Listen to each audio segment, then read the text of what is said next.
سچی بات یہ ہے کہ دین کی باتوں کے کہنے سننے کا رواج اگر مسلمانوں میں جاری رہے تو انشاءاللہ دینی ماحول تیار ہونے میں دیر نہیں لگے گی۔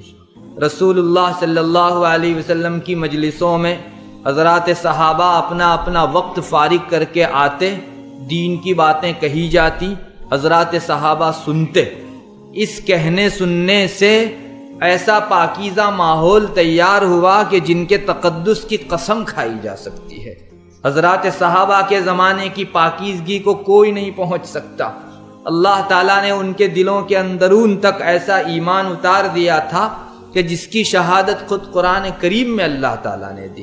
بہت بڑی بات ہے، اللہ تعالیٰ یہاں کے نوجوانوں کو مزید حوصلہ بخشے، اور اس قسم کی دینی مجالس بار بار اگر ہمارے معاشرے میں ہوتی رہے تو ایک بنیادی فائدہ تو یہ ہوگا کہ اللہ رسول کی بات میں تاثیر ہے، دل متاثر ہوئے بغیر نہیں رہ سکتے۔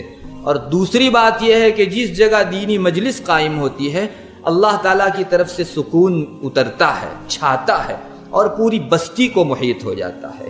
وہ لوگ جو اس مجلس میں حاضر نہیں ہو سکے وہ بھی محروم نہیں رہتے۔